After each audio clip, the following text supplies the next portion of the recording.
I'm Gary Richard Arnold, and I'm going to talk a little bit about Ronald Wilson Reagan and the fact that he's been used as an icon for the conservative Republicans and conservative independents for years. And I've got a special relationship with Ronald Reagan in the fact that in 1966, when I was in my mid-20s, I ran for state assembly in a contested race. And that was the same year Ronald Reagan was running for the governor of the state of California. A year or two earlier, he gave a speech called "The Time for Choosing," which was terrific. It was right on. And for that reason, I ignored the rumors that I had heard about Ronald Reagan and endorsed him for governor. And sadly, I found out that once he became governor, he did the exact opposite of what he had promised the people. He put in the first gun laws, the Mulford Act. He did the executive orders by regionalizing the state of California. He supported with the ex-Governor Brown the changing of the state constitution, which allowed regional developments of AMBAG and ABAG and SCAG, which are trans-government operations from counties and cities throughout the state of California. And this fit into an earlier plan that was driven by Nelson Rockefeller in a book called The New Federalism. When I looked deeper into Ronald Reagan, I wasn't the only one that was snowed. There was Anthony Hilder that gave him a break on this run for governor. He thought maybe he changed. People can and do change, and we all pray for that. But he had sponsored an album by Myron Fagan, who's famous both in Broadway, silent movies, and in the talkies. And he put together a record called Red Stars. And in Red Stars, there was Ronald Wilson Reagan as one of the Red Stars. And a lot of people don't know that, but he was involved in some pretty heavy-duty items. During the time when China was in contest between communist Mao Zedong and Chiang Kai-shek, Reagan joined an outfit called the Citizens for a Far Eastern Policy, and that was designated as communist, and his name is right here in an article about that. Some of the people that were involved with that included Agnes Smidley, who was involved with the Sorge spy ring, one of the most successful spy rings in history, in all of history. There was Hugh DeLacy, who was a communist organizer, and that California Senate fact-finding committee said he switched and turned at every switch of Soviet policy. He was an organizer also in Santa Cruz. There's an interesting connection with the Santa Cruz nexus there in the fact that Leon Panetta was in contact with Hugh DeLacy, in fact honored this communist organizer at the Loudon Nelson Center in Santa Cruz. And because Leon Panetta actually was campaigning for Nelson Rockefeller because of his book called The New Federalism in the early 60s. And he went to the White House with Richard Nixon and was part of the Kissinger team to get Nixon out and to get Nelson Rockefeller made president. They got as far as having Gerald Ford, Bilderberger, appointing Nelson Rockefeller as vice president of the United States. But anyway, back to Ronald Reagan and his support of, communist Mao. We also find that Reagan belonged to the let me do a little bit more on the Committee for a Democratic Far Eastern Policy. There's a few other names you should know besides Hugh DeLacy. Another name with this group is Herbert Apteker, and he was the theoretician of the American Communist Party. Victor Perlo was connected with one of the Soviet spy rings out of Washington, D.C. I already mentioned Agnes Smidley. There's scores of others that would just add on names, but let it be known that Ronald Reagan helped the communists and helped Red China, or Communist China, become communist. And as David Rockefeller said, Mao's taking over of communist China was one of the greatest experiments ever. And you can find Rockefeller's quote in there. And of course, it involved killing 80 million of their own people. But that never stuck to Ronald Reagan.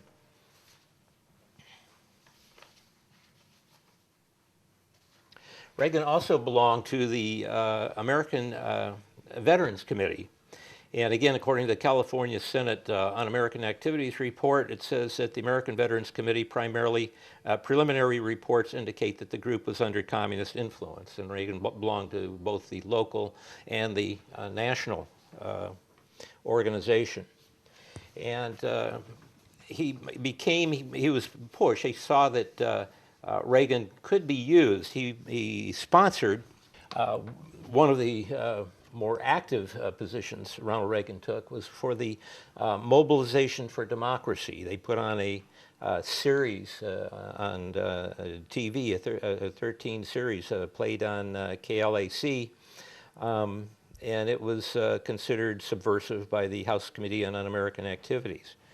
Once again, the California State Senate said the committee has reported communist as a communist front, and that it was dependent upon their secret loyalty to the Soviet Union. So we're talking about Ronald Reagan, and you'll see an album cover that talks about red stars over Hollywood, and Ronald Reagan was one of them. It turns out that later in 46 and 47, when the CIA was being formed, that he was picked up as a potential for the power elite. And his handler was a man by the name of Cord Meyer. Cord Meyer went to a school of a grouping in New England called the 10 Schools Admission Organization. These are schools, prep schools, that filter people into secret societies. The 10 Schools Admission Organization is a series of prep schools in New England, and what they do is they funnel people into secret societies or into positions for global control for a global world government. And Cord Meyer went to one of those schools, and he belonged to one of those secret societies at Yale that Dr. Anthony Sutton revealed, one of them which is Skull and Bones. He was Ronald Reagan's handler. In fact, he was the head of the United World Federalists, which obviously pushes for a world government. And Ronald Reagan, of course, was right along with them, and he was on the letterhead for the United World Federalists for over 13 years. We find also that he was part of the World Peace Through Law. And again, if you understand this globalistic mindset of Ronald Reagan, you'll understand what he did, not what he said. Just as the cult followers of Obama isn't doing what he said about getting the closing Guantanamo or doing a lot of other sensible things about being transparent, etc. But we find some of the people that Ronald Reagan is associated with on this World Peace Through Law. We find Alan Cranston, who was a founding member of Rockefeller's Trilateral Commission. We find Norman Cousins, who was also a head of the United World Federalists for a while. We find Robert M. Hutchins. Robert M. Hutchins was the head of the Ford Foundation's Center for the Study of Democratic Institutions in Santa Barbara. They had written a new constitution to replace the one that we presently have. In fact, the man that wrote a world constitution was one of his hirees at the Center for the Democratic Study of, for the Center for Democratic Institutions. We also find on here Dory Sherry, who was the head of the ADL, which is hardcore left, attacking people that were concerned about communist activity and the diminishing of our constitutional rights. But that was Ronald Reagan's entry into politics. He was picked up on television to give him a popular venue by General Electric. He was given a TV series, and General Electric picked him up and sent him around the countries giving a tailored speech talking about free enterprise. Again, if people go back to American secret establishment, they look up General Electric, they look up the financing behind the Bolshevik Revolution and the financing of Hitler, they'll find that General Electric was right in there at an address at 120 Broadway, which repeatedly comes up in any researcher's historical treatment of an investigation of secret societies and the World War I and World War II, and the funding of both of our enemies, the communists in the Soviet Union and Hitler in Germany. So Reagan got this wholesome, all-American treatment by traveling the country, giving his speech A Time for Choosing, and running successfully for governor. And from the governor's cat seat, he used that to hurt California and set it back. He got as I mentioned earlier, he got the regionalization going, he got the gun laws going. He increased the taxes, which was the highest California had ever had. But in years later, he ran for the United States president. At that time, myself and other people knew of his skullduggery, so we were not supporting him, but we were involved with the Republican Party and went to Detroit during the convention that he was nominated at.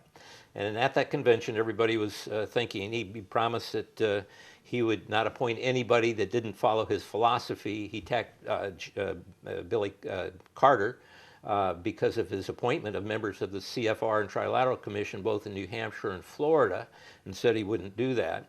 Yet his very transition committee, which he had already appointed before the convention, about 80% of them were members of the Trilateral Commission or the Council on Foreign Relations. 4 years earlier, he had run for President of the United States, and he picked the senator that was most left-wing of all the Republicans, which was Senator Richard Schweiker from Pennsylvania. And of course, when he runs for president this time, he picks a man that's skull and bones, and it was Cord Meyer, who came from one of those secret societies out of Yale, that was his handler. So you've got the tie of the same secret societies from the Yale campus. And then you start looking over his appointees, and he's got them for the Department of Commerce, Malcolm Baldrige, and you've got different members occupying important positions. He appointed Jeane Kirkpatrick to be ambassador to the United Nations. And most conservatives think, oh, how wonderful, and applaud her and think she's the greatest thing since sliced bread.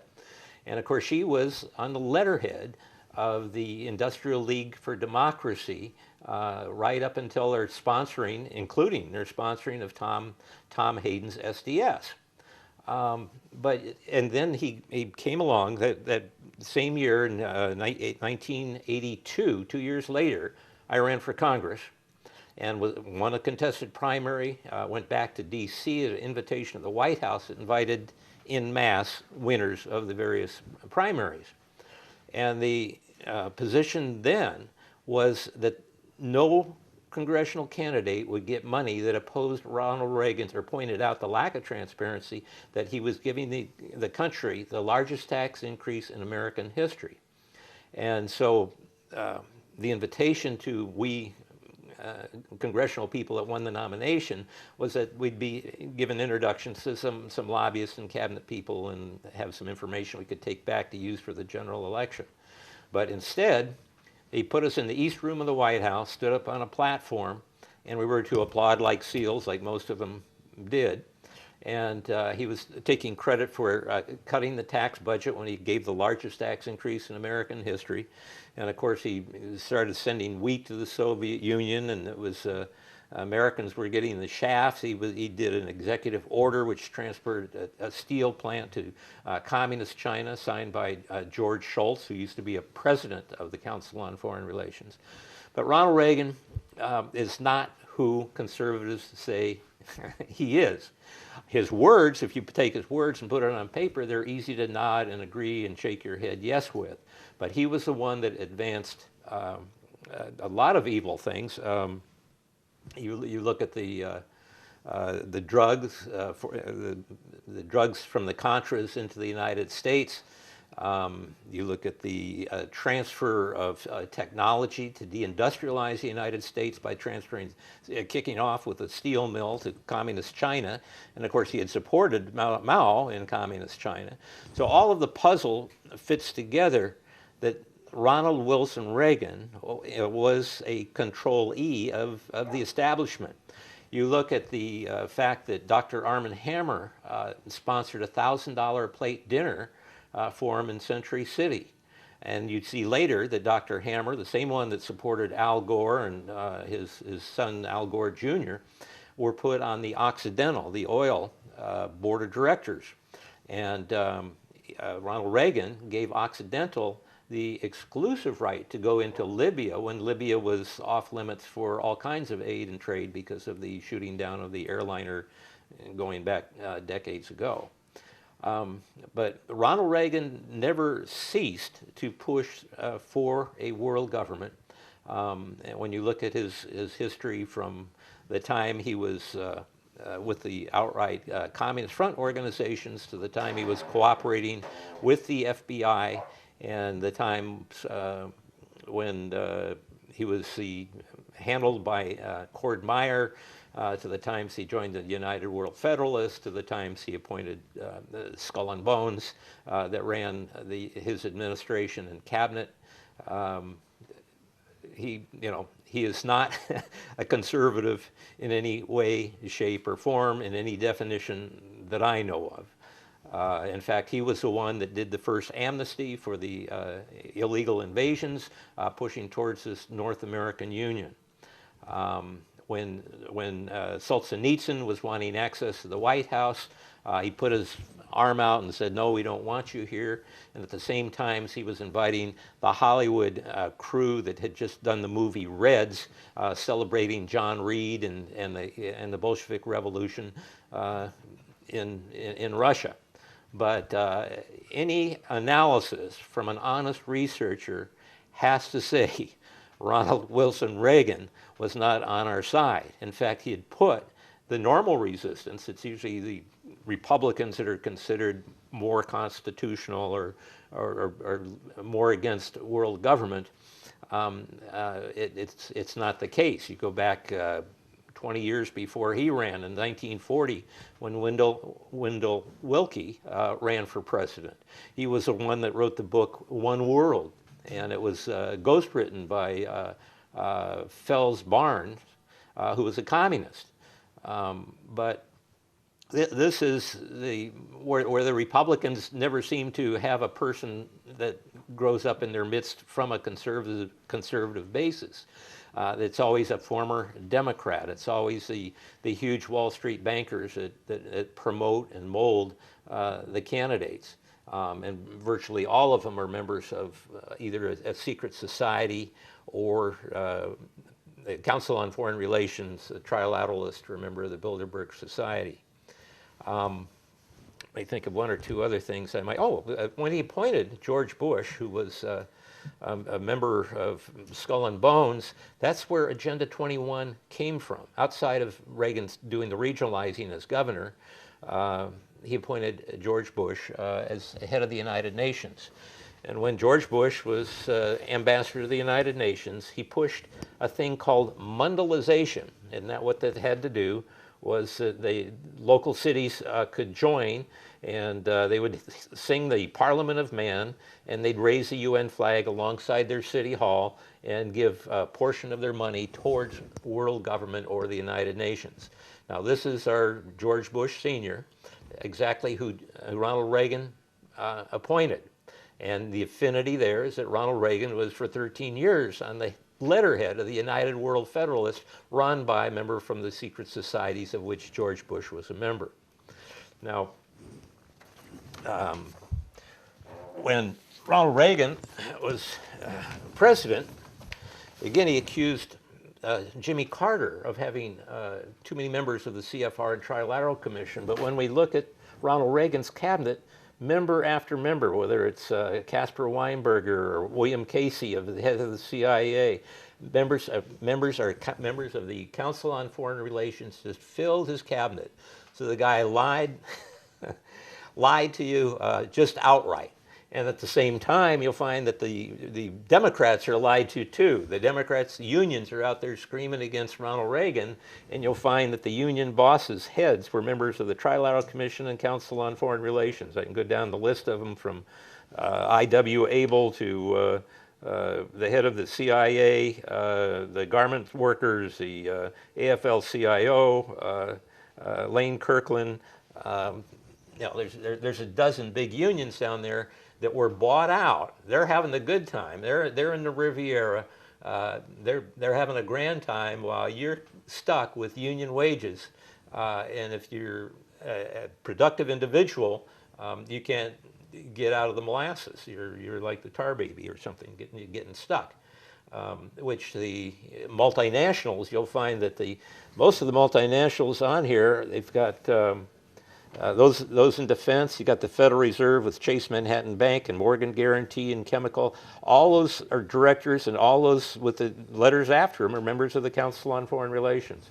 We find the same thing with the oil companies, and of course the news media. We got the New York Times, the three networks, Time Magazine.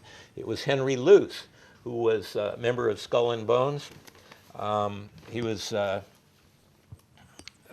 very effective. In fact, there is a committee that I'd like to warn you about. It's called the Clare Boothe Luce Organization. And you'll find so-called conservative women in this particular group. You'll find the Ann Coulters, the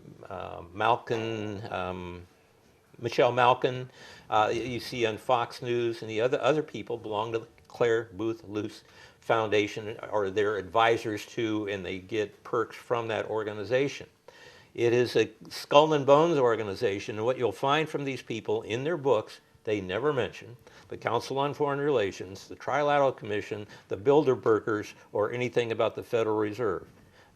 It's a scam. It's a left-right Hegelian situation. It's like if you want to control a horse, you need a rein on the left and a rein on the right to get going. And if you want to get it going, you put the spurs into the sides. But you can control which way that goes. So they control both sides.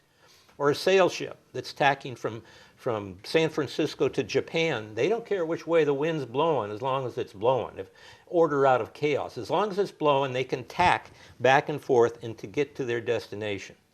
And right now, their destination is, they've gotten so far that they're heavily involved in the eugenics aspect of their policies, which means they're on their culling of the world's population.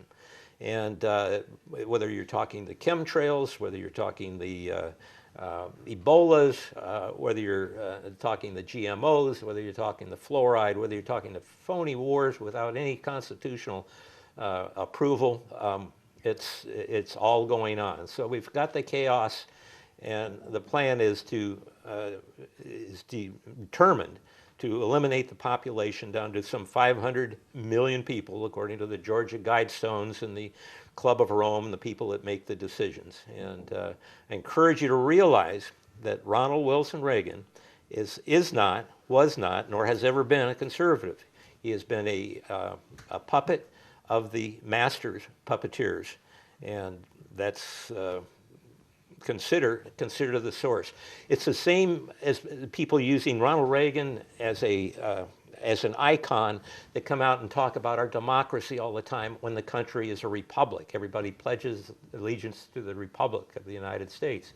But as often as that lie is put out there and repeated, that's a damn lie. And the fact that Ronald Reagan is not conservative is a damn lie. The fact that the global warming is going to sink us all is a damn lie. And you got to shake yourself out of the cult of people across the political spectrum and start thinking for yourself, because you're going to need to save yourself, because the move is on to kill you, literally. Yeah, I'm talking about some of Ronald Reagan's appointments again. He appointed George Bush from Skull and Bones. He appointed George Shultz as Secretary of State. He knew about George Shultz. And Ronald Reagan, the great free enterpriser that you think that he is, well, George Shultz, under Richard Nixon, was in charge of wage and price controls. George Shultz was a head of the Council on Foreign Relations. George Shultz, as Secretary of State, signed the executive order that transferred the steel plant to communist China in the early 1980s when the United States was not doing so good. These appointments continued throughout his life. His connection with Arm& Hammer was intimate, and those are just the communists, but it was the multinationals. You've got to remember always that communism is not the people in the street trying to overthrow the banking establishment. Communism is a tool of the banking establishment used to enslave you and to centralize power so that they can control and build their world government. It's exactly that. In comparing the street communist to who really funds them, I think Saul Alinsky would be a good example. Saul Alinsky came from the University of Chicago. It was built by Marshall Field and the Rockefeller family. And that's where Saul Alinsky came from. In fact, Marshall Field, the third or fourth, I think it was, not only financed Saul Alinsky, but was one of his directors. So if you think that Saul Alinsky is out there fighting against power, he's not. He's centralizing power for the benefit of his sponsors, the Rockefellers and the other billionaires. We see this every place. The organization Common Cause, which is one of the most powerful lobbies in the country, it's in some 34 states, was founded by the Rockefeller family, Chase Manhattan Bank, and IBM, and other multinationals. And in California, it's called California Forward. Leon Panetta, who had been head of the CIA and Department of Defense, co-chaired this Rockefeller outfit.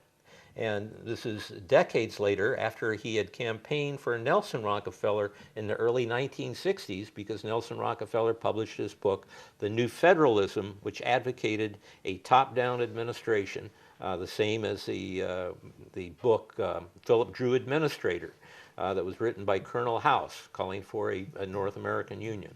And if you look at both of those plans, whether the plan from Philip Drew Administrator or from Nelson Rockefeller's New Federalism, which brings you right up into Agenda 21, which was George Bush's Mundialization, which got more sophisticated later. Then you go to the Iron Mountain Report, which was McGeorge Bundy, Skull and Bones, advocating that ecology and climate control be used to create a national purpose, something as effective as war for controlling people. And when you look at the book that advocates Agenda 21, they want to control everything from what you eat, where you go, how you travel, who you vote for, etc. So the total domination is including the killing and the concentration of power and the stealing of what you have left. There isn't a thing they're not going to take from you, including your life and that of your family.